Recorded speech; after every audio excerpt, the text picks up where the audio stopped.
You're listening to Your Magical Midlife. This podcast is for women who are seekers, dreamers, and unconventional thinkers. If you're a Gen X woman who's always walked your own path, but now feel like you've lost your way, listen up. I'm Kate Higgins, your host. I'm a licensed clinical social worker and coach, and I'm here to guide you back to yourself and to help you reconnect with your joy, your passion, and your purpose. Midlife knocked me sideways. I was not prepared for all the challenges that piled up one by one. Everything in my life felt like it was imploding, including my health and my sense of self.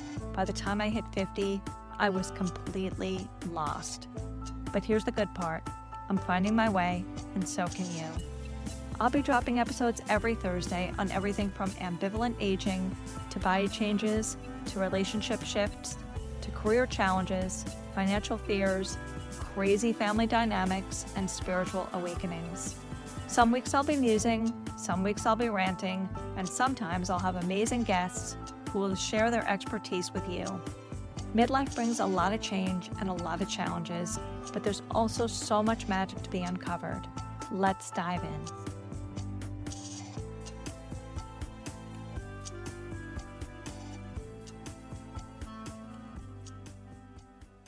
Leslie Baker is a yoga teacher, burlesque performer, and the creatrix of In Our Hag Era, an online community supporting women as they age.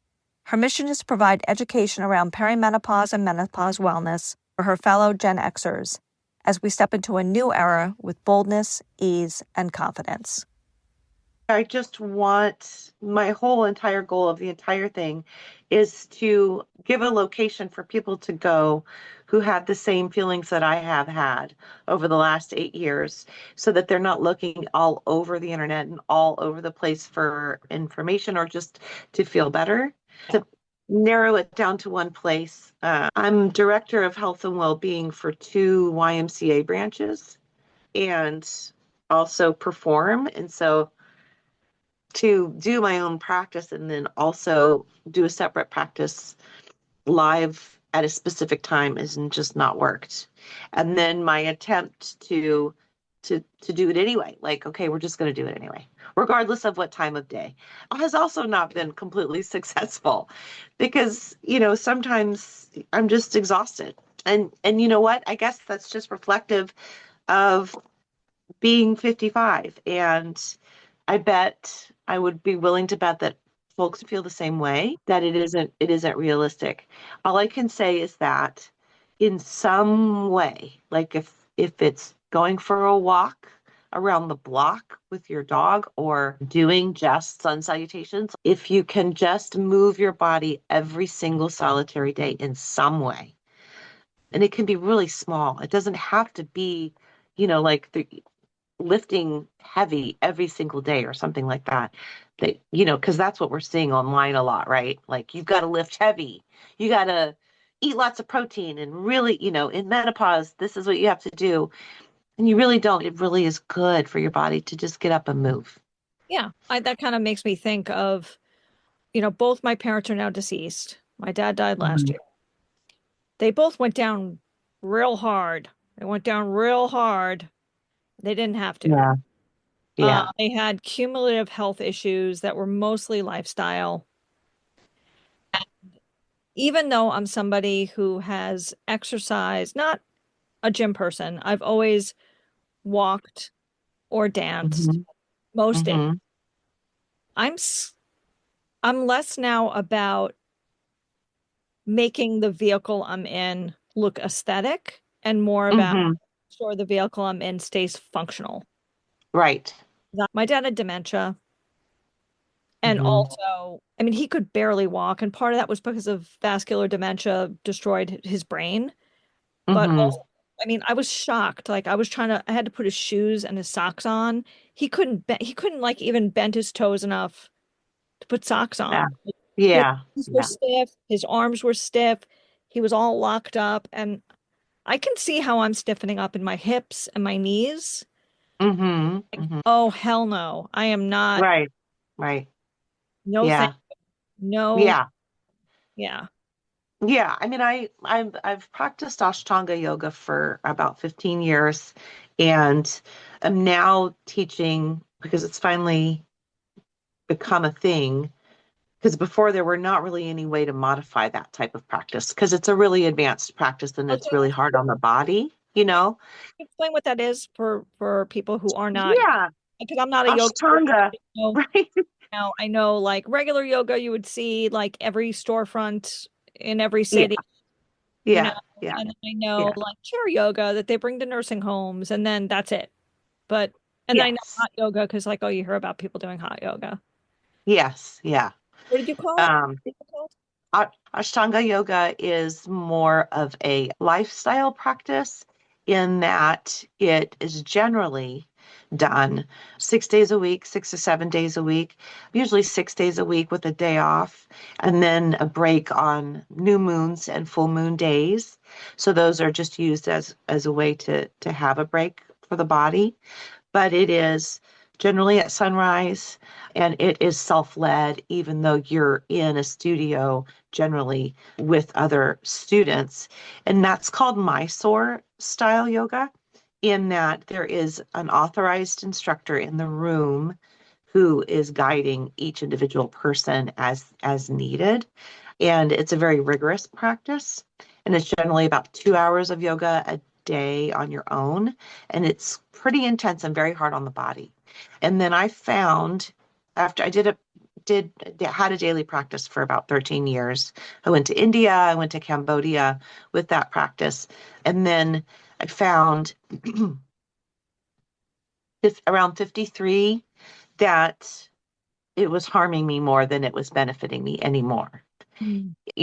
And then I started to kind of have like a crisis of identity. Like, what am I doing? Like, am I be just being mean to myself at this point? Like, this is too much for my body. I'm not, I'm just like having this mindset that like, just keep doing it and it's going to be fine and it's beneficial. And then learning this lesson as I'm aging that not all movement is beneficial for all bodies, number one. And there's not just like one prescription for everyone. In the same way, as we age, there's not one prescription of hormones that's good for everyone. There's not the same prescription of like of diet that's correct and good for everyone. As much as we're seeking and looking online and through books and everywhere, like, what is the answer, what is the answer, it has to be the right answer for you and for your body. And so through that I learned that I needed to take a break and pull it back, and now I've gone back to the practice, but with that knowledge. And it's really empowering to come to something like that and say, this pose or whatever it is in your life is not okay for my right hip, or this is not okay for my body in general anymore. And I would like to participate. Please allow me to do a version of that that's good for my body and not like, exclude me for that reason. And so I finally have gotten to that point, and next month I'm going to start teaching it that way. So I'm excited to share that. I'm a 500-hour registered yoga instructor. And so with Yoga Alliance, it's a thing. And that you say, I guess.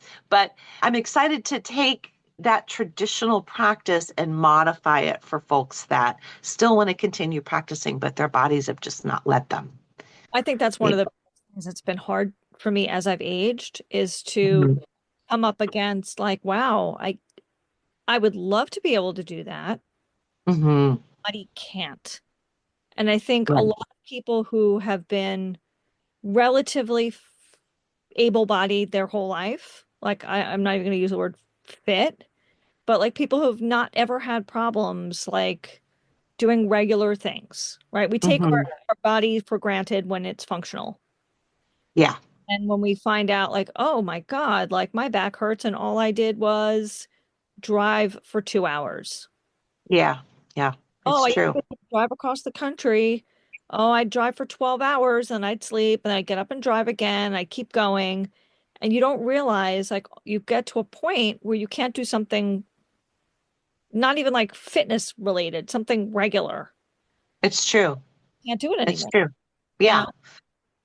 Yeah, before I paused my practice for a while, I would have a really great yoga practice or workout and feel great and then go to bed and wake up the next morning and not be able to bend over to brush my teeth Oh, yeah. without pain, and just being like, I did something yesterday that I shouldn't have done. And now I'm paying for it today. So let's figure this out because I want to be able to do things every day, not just sometimes. But like I said, and that's a lesson that can go into every part of aging that we're experiencing as women, especially, or people with female anatomy that like, what the fuck? It's just like, and, there's just like, that's been my goal, I guess, is just to I've been trying in some way to create a platform that met the needs that I didn't have met when I first started this journey, you Yeah. know? The way that we met each other was through burlesque. Yes. And you're still performing. I am retired. Um, Yes. how do you still wear those shoes, I girl? know. It's awful. Because one of the things that was like, oh my God, I gotta stop doing this is that I would have to kick Yeah. my shoes off the second I got off stage. They hurt so much. Hmm. But what Yeah. happened? I don't know if I just like all the menopause evaporated all the padding in my feet. I'm not really sure what happened. But all of a sudden, Yeah. the shoes I had been wearing became excruciating. Yeah. And had you started menopause when you started feeling that way? Uh, Or you know, perimenopause? it's really like, I really think I started in my early 40s when I look back. Hmm. I remember being on tour with the Rhinestone Follies and bleeding through my Hmm. costume and being like, Hmm. oh, that's weird. Hmm. And you're surrounded by all these young people and nobody's like, maybe your hormones are shifting because everybody else is like 28, 30 years Yeah. old. They're not thinking I about feel that. it. Yeah.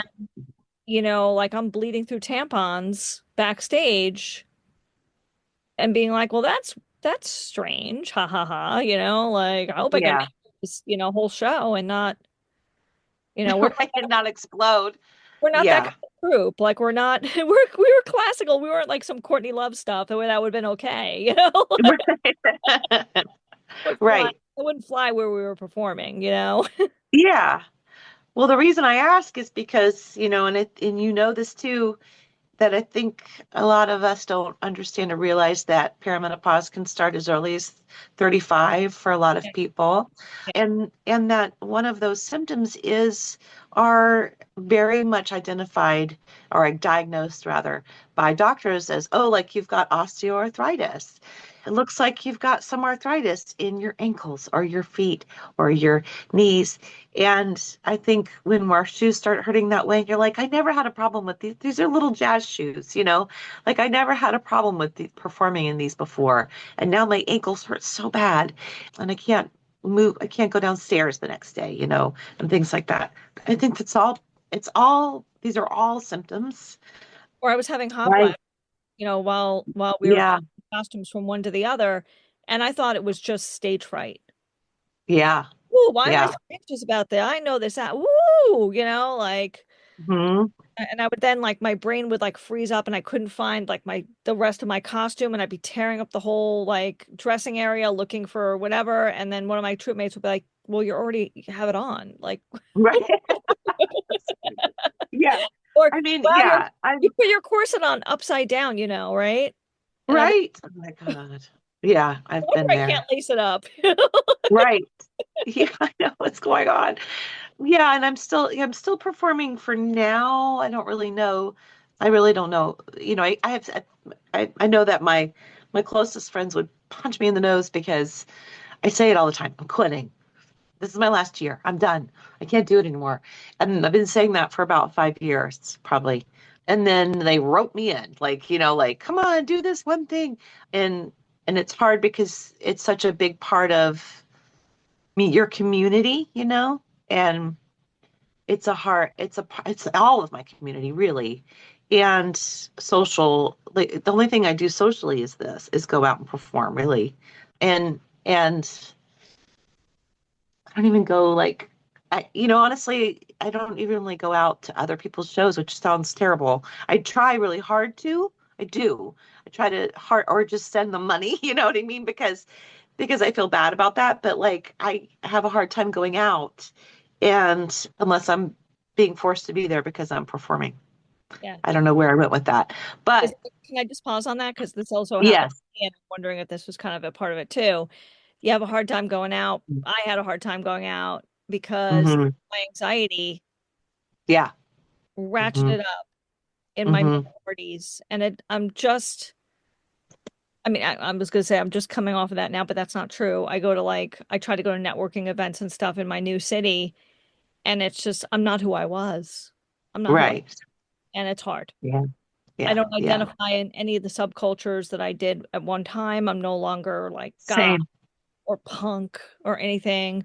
And so I just feel like an old lady whose music like is not relevant now. And like, Right. Right. like Yeah. anyone else go to the first Lollapalooza? No, no. Right. I know.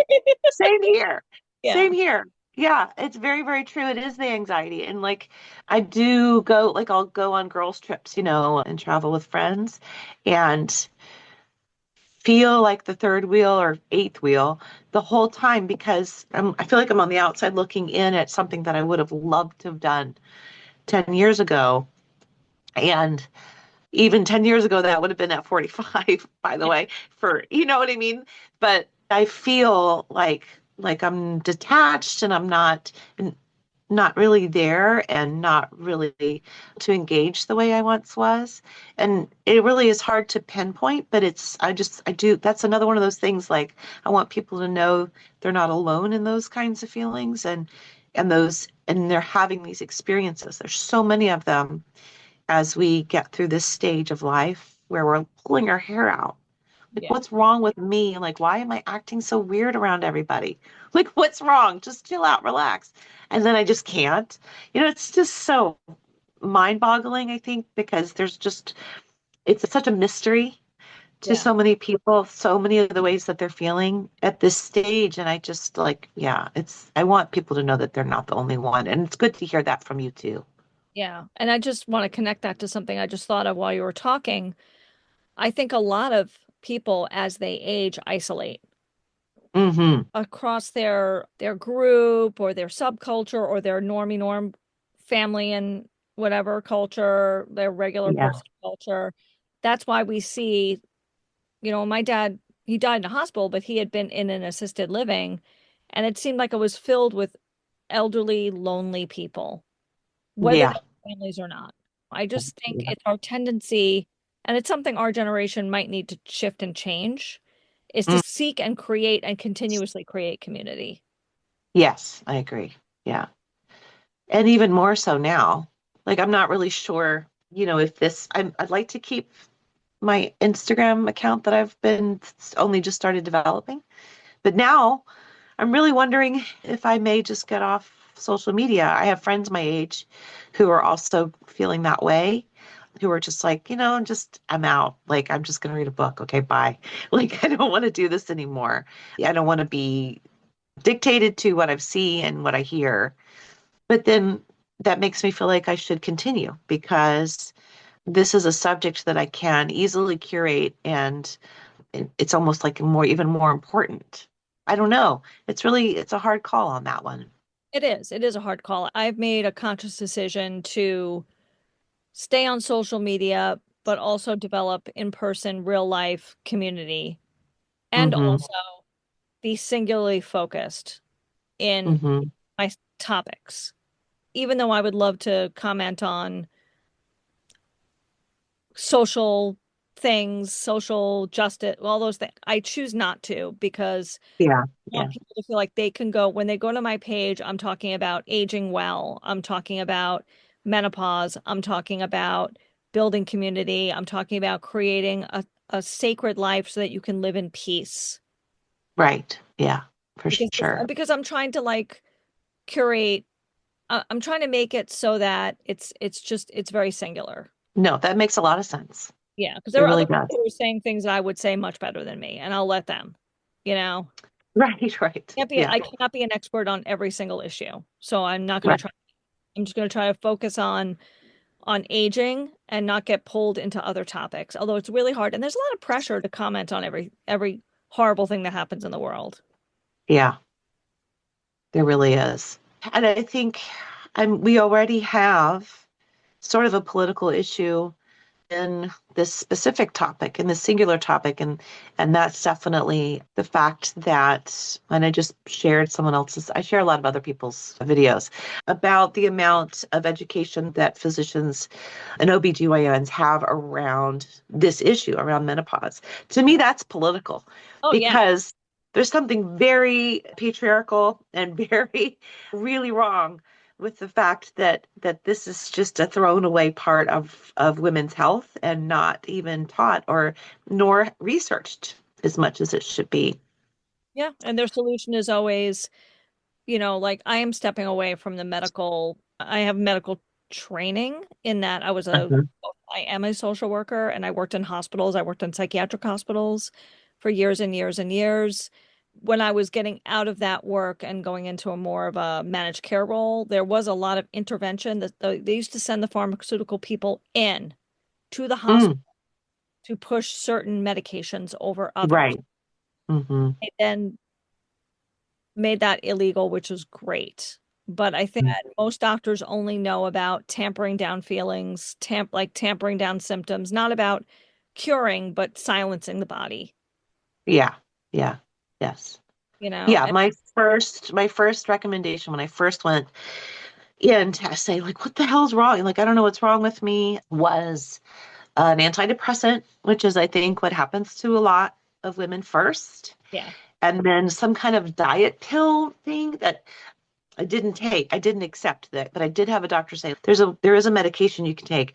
It's going to give you a very bad headache, but if this is really important, if you feel like you need to lose weight, then, and I was like, no, I don't think that's what I'm asking. I'm asking what the hell is happening to my body. It's changing physiologically, and I don't know what to do or why. And they were like, "Rrr," and they're all female doctors too. So yeah. yeah. I had a female doctor tell me like, oh, well, we'll give you some Prozac and Hmm. if that doesn't help, then we'll give you a beta blocker because that will constrict your blood vessels and you won't feel hot flashes as bad. And I was like, you suck. You're a bad doctor. Yeah, right. And no one ever said maybe hormones. Like Yeah, no one ever even brought it up. yeah, It's just wild to me. And that's the crazy making thing that is the reason. I think that the reason that so many women feel completely singular and siloed in these symptoms and these feelings is because when they go to their doctor and their doctor's like just shrugging and literally has no idea and has no answer because they have no education, it literally like cements like, oh, I am the only one. right. Because if I wasn't, the doctor would know, right? Like I must be the only one having these itchy ears and weird, I'm literally crazy. And they just proved it to me because they don't know. They're just looking at me like I'm crazy. And that's the one thing that is just really a mission of mine, is to make people understand that they're not the only one having these feelings, that there's over 50 symptoms of menopause. It is crazy making, and that's normal too.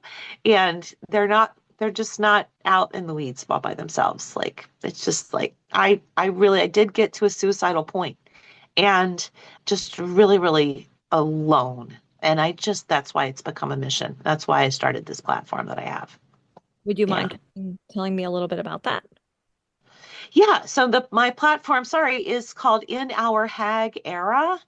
I called it that because I've always been fascinated with the female from the kind of a witchy standpoint, that and just the idea of these stages of life, right? Just the mother, the maiden, and the crone stages. And this is the crone stage. Yeah, I'm really here. And it's not like it felt like it was going to be at all. I didn't feel powerful. I didn't feel knowledgeable, and I didn't feel wise. And I felt lost and confused and just like I was wandering the forest alone. And then realized that after educating myself and just doing all of my own research. And it took me about, like I said, I started perimenopause about 8 years ago. And so at that stage of just like researching and going to different doctors and reading everything that I could and talking to other women, I realized that we are in this hag era of life, this crone era of life, and it is actually something to embrace. It You just have to learn to see it for what it is. And I think one of the biggest things for me was to stop trying to fight it or reverse it or lose weight or find the right makeup or fix That's it. what's going on with the lower half of my face or just stop. Just like stop that. And instead of trying to reverse things that are irreversible and that are just going to keep going into the future, to look at ourselves in the mirror for what we are and love that. And just like stop being mean to ourselves, you know? And to listen to your body and like do what feels best. For me, it took a lot of experimenting with different doses of medication for hormone medication of estriadol, estrogen, and progesterone, and seeking out even prescription for testosterone, which is really hard to find. And Yes. that was my biggest task. And then it took about 3 years, almost 4 years, before I found the right balance of hormones. And then all of a sudden was like, wow, I slept through the night. And wow, my hot flashes have actually stopped. And I can now rest a little bit and think about the rest of it. Yeah, and I agree with so much of what you just said. And I am advocating, and part of the work I'm doing is I think we have to add a fourth stage between the mother phase and the crone phase that I call the empress. And that's Mm, where you step away from people pleasing and taking care of people and nurturing other hmm people, and all the energy of perimenopause forces you to nurture yourself. hmm You have this hmm period of self-nurturing, and then you can step into that wise woman. And I feel like Yes, we're I in it. agree. And because we live so much longer than we did when we came up with those archetypes, I think we have to put a little space in there for this Hmm rest and this rediscovering who you are, or maybe discovering who you are really at your essence for the first time, not hmm being so caught up in the growing and developing of the maiden, the nurturing of the mother, and you're not really quite ready to share and impart the wisdom and teach the younger generation as the crone does. But like, Yeah, absolutely. Yeah. And it's a lot of work to get there. There's a lot, you're right. I mean, there is a lot between those two. Oh my God. Like I can't even express like how much learning there is in those yeah, years.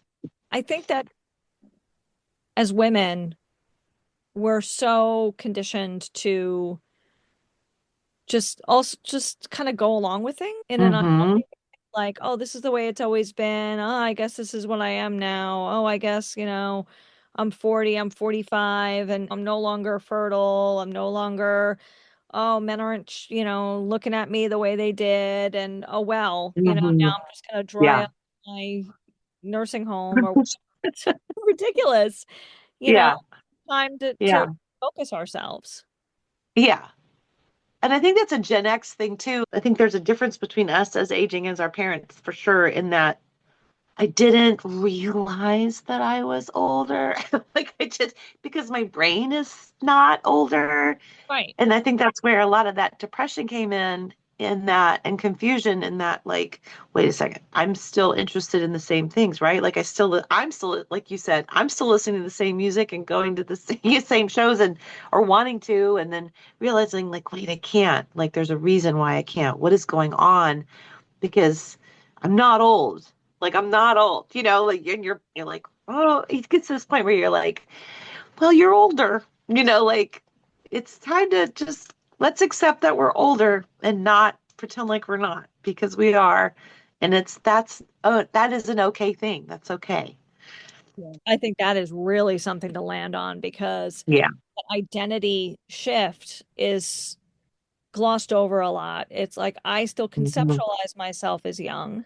In my Right. head, I'm if I was knocked in the head and knocked out and they woke me up and they asked me like how old I was, I would guess I was Mhm. 36. Yeah, 30, yeah, exactly. 25. What are you talking about? Yeah, yeah, for sure. And then I'd look in the mirror and go, ah, yeah. Or I'm like, oh, it's what? It's like 1998, you know? yeah, yeah, yeah, exactly. And I hope that people are, like you said, you had a lot of younger friends when you were performing, and I do too still, at least 10 to 15 years younger. Always. Just Yeah. always I am surrounded by that age difference, and I hope for them that they continue to feel that way in their heads too. I want them to hold on to that and know that I just really want everyone to know that like your shell is going to change. You don't have to change, right? But your shell is going to change with knowledge. Right. Or even if it's not bad to age. It's not bad Hmm. to have a body that doesn't look the way it did. It doesn't, Hmm. you and I came from the world where they had we had the burlesque legends, Yeah. right? And those women are celebrated. Hmm. They are Yeah. protected, they are celebrated, they are revered, and they are old. They're not Yeah. even Yeah. kind Yeah. of old. They are old ladies in their 80s, maybe even Yeah. upper 80s, some of them at this point, the ones who are still with us. Right. Right. Right. And I've never seen so much screaming and cheering as the Legends showcase at Burlesque Hall of Fame weekend. Yeah, it's true. It's really something. I think another thing too that I've noticed about that's changed is you and I also came from an era of performance that there was a body type that Hmm. was considered sexy. And I'm so grateful. My daughter is 29, and I'm just so grateful that for her group coming up, that isn't necessarily what's considered sexy anymore.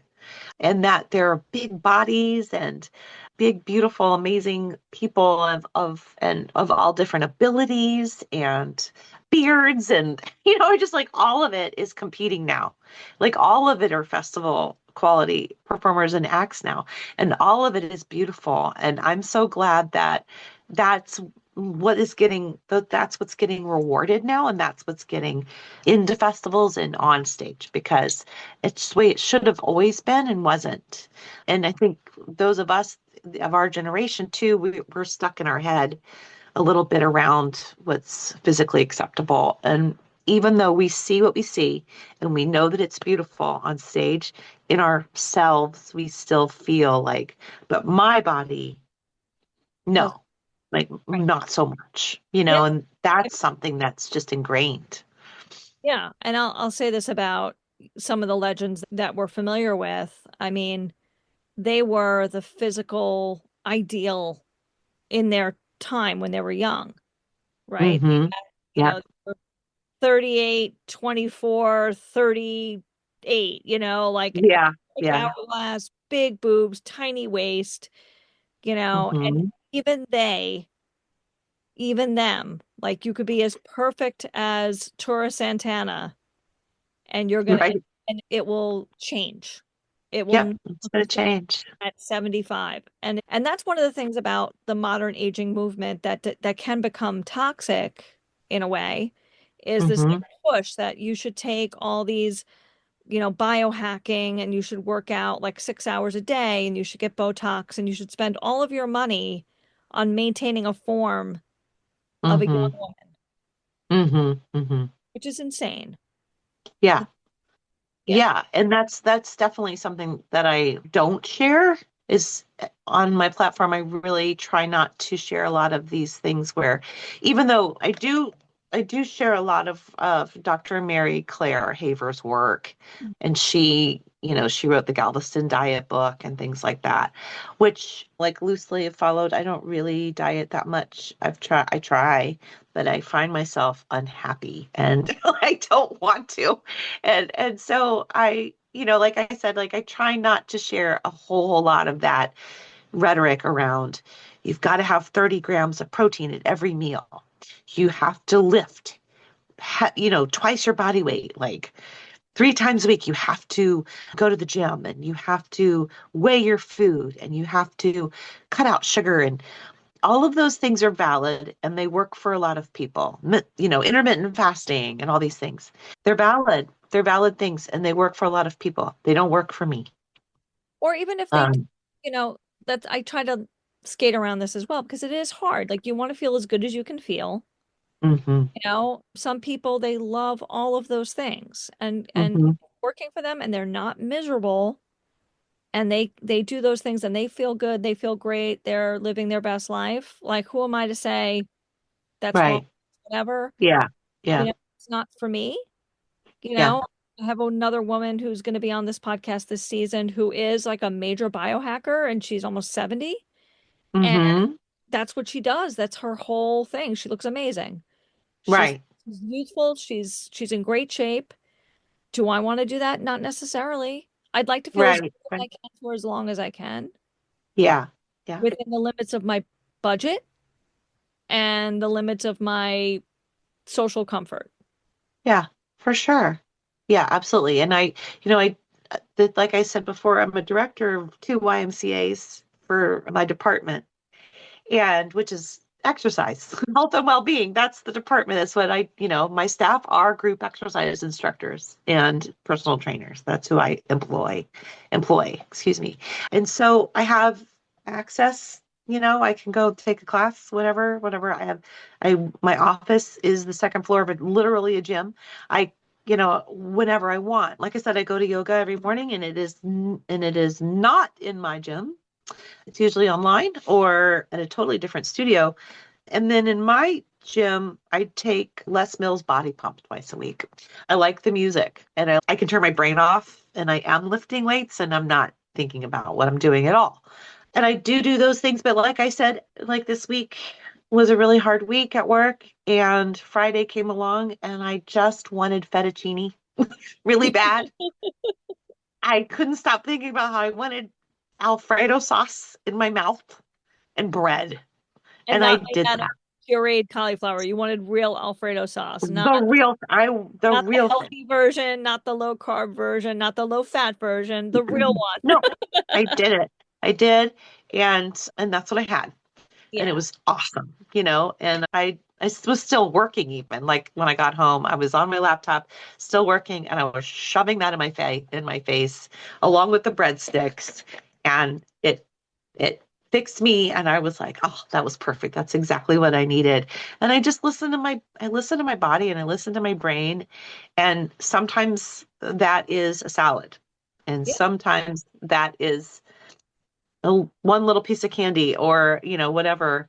And I try to have less sugar because I know I have less inflammation in my joints when I reduce sugar. And I tried, but it's not out of the question. Like life is long, you know, and has to be interesting. And I love myself. I'm not going to say, I don't want to be mean to myself anymore. You Yeah. know, there's no reason to say no. The food has no moral value. It's not good or bad. It's just food. Right. And you're going to go to the bathroom later and it'll be gone. That's a whole other tangent that I could definitely go on. Well, I'm going to push on that tangent for a second because I'll say Okay. our generation, Gen X, we were big on eating disorders. Oh, yeah. I had an eating Experts. disorder. We were experts, right? Like we had all Hmm. it was all pushed to us from the after school specials to the very special episode of Name the Sitcom on television. Someone always had an eating disorder, whether it be like you whispered about it in the teen magazines or whatever. I definitely struggled with my eating forever and ever. Got in Yeah. control, and a lot of women, when they hit perimenopause, the eating disorder creeps back up. Oh, yeah. Hmm. You know, Absolutely. all of a sudden Yeah. your body feels out of control again, and you're like, how can I prevent this from falling off the cliff? Like, oh, I have to start Hmm. restricting, I'm start exercising, like in a way that's like not healthy for you, you know? Right. Yeah. And then it doesn't have the impact that it used to have. So it perpetuates itself and you just spiral in that direction because it's hormones are in control at this point. And, I can say that 25-year-old me who lived off of ultra slim fast and a Snickers bar and a Gatorade Mhm. and 110 pounds, even 35-year-old, 40-year-old me at 140 pounds would be mortified at what my scale says now. And it just completely, it would be, my 35-year-old self is having its worst nightmare right now. And my 55-year-old self is fine. It's like, this is fine because I exercise every day. I'm satisfied in my meals. I take supplements. I take my hormones every day and I sleep through the night and my joints are okay, and I care for them. And it's a journey to get there for sure. Yeah, Yeah. it's finally a place of self-acceptance and real Hmm. true self-acceptance as opposed to sometimes self-love can fall something you put online like a meme or a cute little Canva, square with I love myself and you don't really, Right. it can be bravado, Right. Right. right? Yeah. But I think Yeah. it's Yeah. this point and your body has done so much for you, right? Your body gave you a child. Your body got you all over the stages all over the country, perhaps internationally. I think you probably performed internationally, right? At this point, I haven't actually. I haven't. but all over the country. No. I mean, yeah, all over the country, but yeah, yeah. You do yoga, you have a job at a respected organization. Like your body's gotten you far, right? Hmm. Hmm. And you Yeah. grow a respect and a reverence for it as opposed to trying to make it into whatever society thinks is supposed to be acceptable. Yeah. Burlesque adds a layer to that for sure, like you mentioned. I always joke another reason for having in our hag era and still talking about burlesque on that platform is that, going through menopause for a lot of people and these body changes, they get to do it privately. And, if you've been doing this for a length of time, you might have a fan base that remembers your body 10, 15 years ago and then goes to see you or sees you going through these changes. They might not say anything about it, but you feel it maybe a little bit. Or having these feelings about yourself as you're struggling through these changes, most people don't then get on stage in front of 100 people naked, you know, like after looking at themselves in the mirror and going, oh, I hate this. Yeah. Or what the hell is happening to my body? And then being like, also, I'm naked now. Um, it's a mind fuck. It's like really crazy. It Yeah, is. it's a crazy thing to do to yourself. Sure. But it's also, that is actually one of the reasons why I stopped performing was because I moved from New York, Hmm. be whatever you are, whatever kind of body you have, there's a stage for it, to Yeah. being in a small seasonal town in Florida filled with surprisingly elderly people didn't want to see another body that was not young, Right. even if it was still 30 years younger than their body. I did not find a warm reception from the audience Right. Right. Right. because Yeah. I was not 25. I was Right. pushing 50. And even if Yeah. they were 80, they would prefer to see a 25-year-old. Hmm. Yeah. I believe it Yeah, because, like we just said, like you're talking about a boomer generation who was taught that is what is beautiful, right.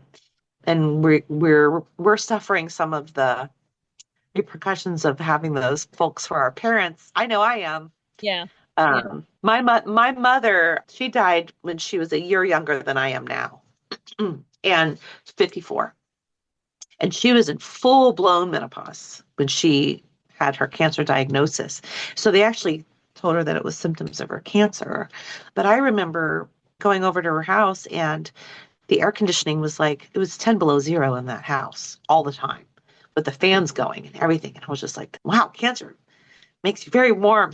Like it was just like this weird thing, but it was menopause the whole time.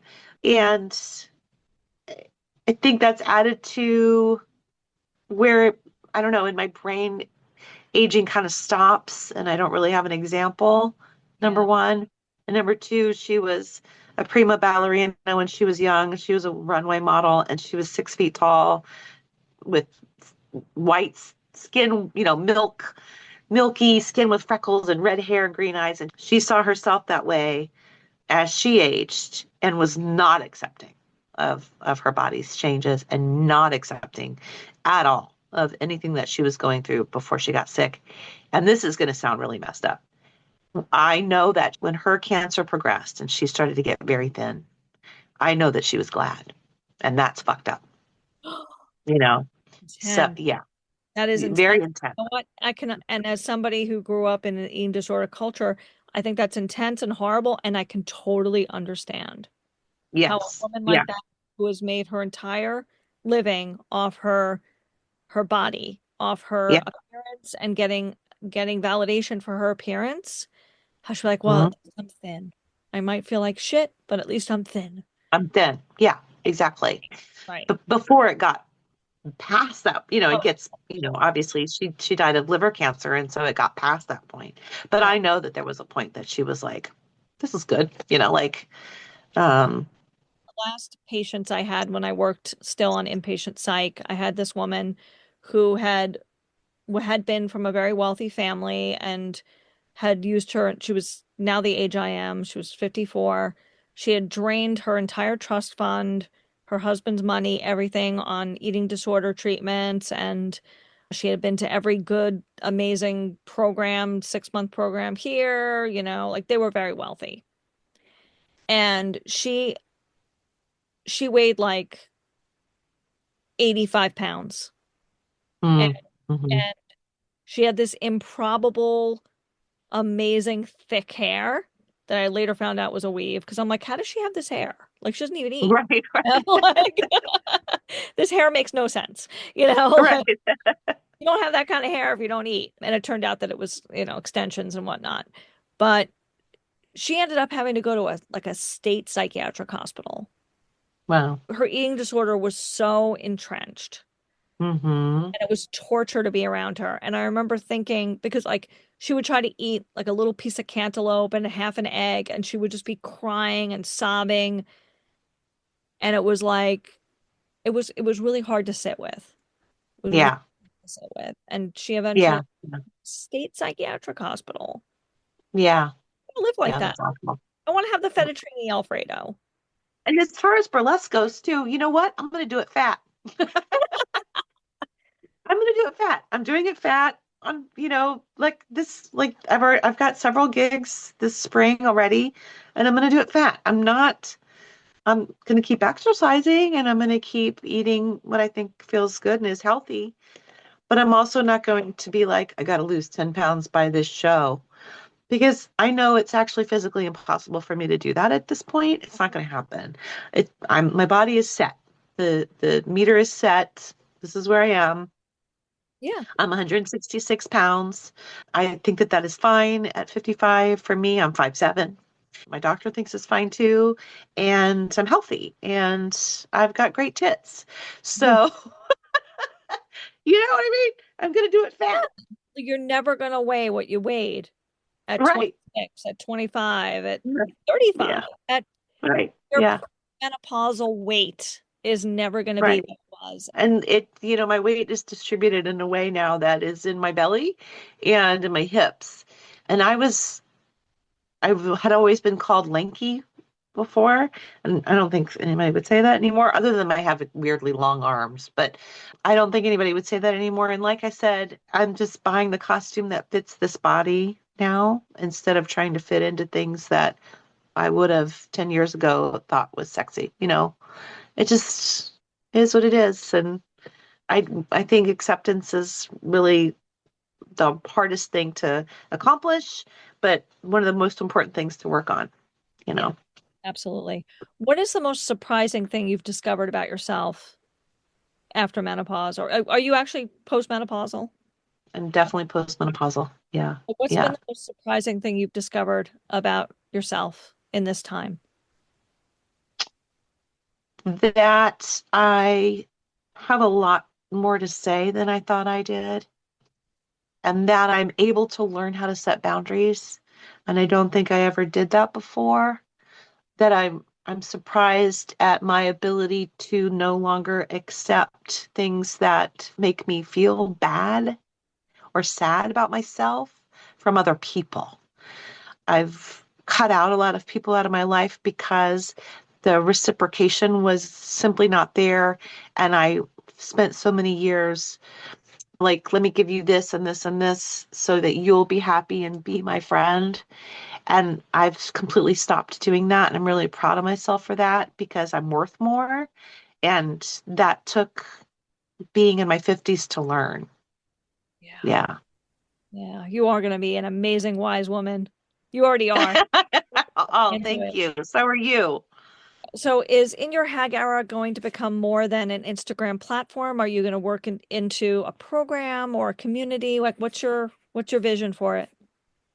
My vision for it is to continue as it is for now. And then, yes, to work it into a program. I did write a class or wrote a program a few years ago called Empowered Movement. And I'd like to bring empowered movement into this entire philosophy of self-acceptance in as we age. But I'm just not really sure how I want that to look right now. I'm really inspired by friends like you and Laura Libby, who is her stage name is Ophelia Flame, and others who are doing really great things around this topic. And I really love that we've formed this community already, right? Of creators who see the lack and filling that gap as much as we can. So really, I think I'm taking it one project at a time. I think I'd love to have more than just like, I go live every month with a different creator. I'd like to just do a forum of all of us former strippers who now are in menopause. Like I would love to do something like that. So I'm going to continue going from that angle. And I think that's a niche that I can embrace for sure. So I guess just stay tuned. That'd be amazing. And maybe we can work on something in the future, like a Yeah, virtual summit or come up with a better word for that. There's for definitely sure. a special challenge for people who want to continue to perform, who get over a certain age, because our culture is still so ageist. Mm-hmm. You know, It is. yeah, Yeah. time for that to stop. Yeah. Definitely. So just stay tuned. I don't know who I'm going to have live next month, but I've got a couple of asks out, so we'll see. Okay, that's okay. But I really appreciate you coming on, and it was wonderful to have a conversation with you. And I will put all your links in the show notes. Awesome. Thank you so much. Thank you so much for listening to Your Magical Midlife. I'm Kate Higgins, your host. You can follow me on Instagram at Your Magical Midlife, and you can check out my offerings on my website, yourmagicalmidlife.com. I offer individual and small group coaching, as well as luxury retreats for women in midlife and beyond who are seekers, dreamers, and unconventional thinkers. You can book a complimentary discovery call in the calendar link in my show notes. If you've enjoyed this episode, I'd appreciate it if you left a 5-star review on Apple Podcasts or share this episode with a friend. And I will talk to you next week.